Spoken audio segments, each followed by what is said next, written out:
Welcome to our channel. In today's video, we will explore the power of presidential executive orders, their history, impact, and limits. Stay tuned. Presidential power defined executive orders and their significance. Executive orders are directives issued by presidents of the United States. They manage operations of the federal government. These orders carry the force of law. They shape domestic and foreign policy. Executive orders provide a mechanism for presidents to act swiftly. This is especially true in times of crisis or national emergency. Their significance lies in their potential impact on the lives of millions.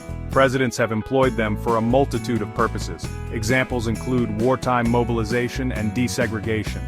The power of executive orders lies in their ability to translate presidential will into immediate action. By understanding executive orders, citizens can better comprehend the workings of their government. They can hold their elected officials accountable. A legacy unwritten. The first executive orders and their historical context.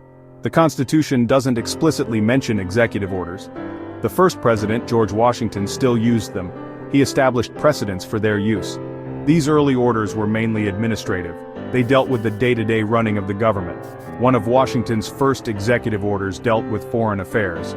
He issued a proclamation of neutrality during the war between France and Great Britain. This demonstrated the president's authority in international relations. Early executive orders reflected the needs of a young nation. As the United States grew, so did the use of executive orders. This pattern continued throughout American history. Strokes of power. Examining drastic examples of executive orders. Throughout history, presidents have used executive orders decisively. Some examples are particularly striking.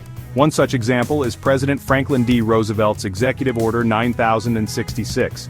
Signed in 1942, Order 9066 led to the internment of Japanese Americans during World War II. This order authorized the military to exclude citizens from designated areas. This resulted in the forced relocation of over 100,000 people. Another drastic example is President Harry S. Truman's Executive Order 9981. Issued in 1948, it abolished racial segregation in the United States Armed Forces. These examples demonstrate the profound impact of executive orders. They highlight the importance of understanding the historical context and potential consequences of these presidential directives. The legacy of these orders continues to shape debates about presidential power and its limits. Section 4. The Constitution and the Presidency, a foundation for executive action.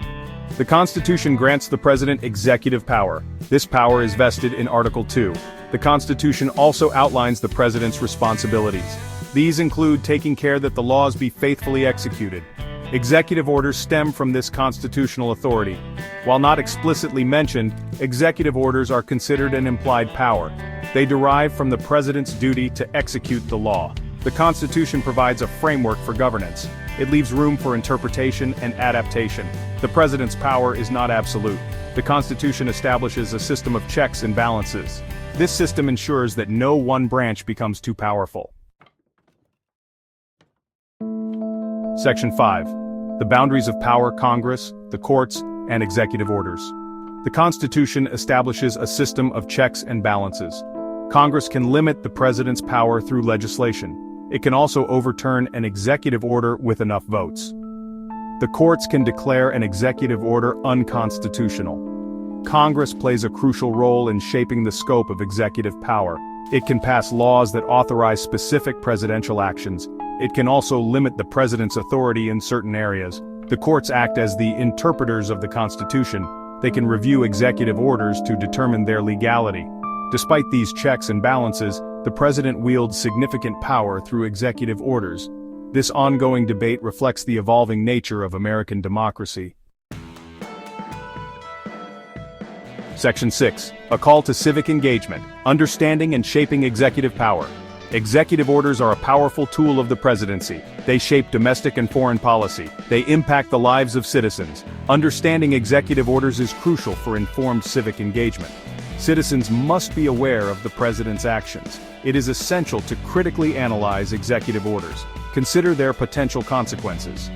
Hold elected officials accountable for their use of executive power. Stay informed about proposed and enacted executive orders. Participate in the democratic process. Be informed, be engaged, and be a part of the conversation. What do you think about the power of executive orders? Share your thoughts in the comments below. Don't forget to like, comment, and subscribe for more insightful content.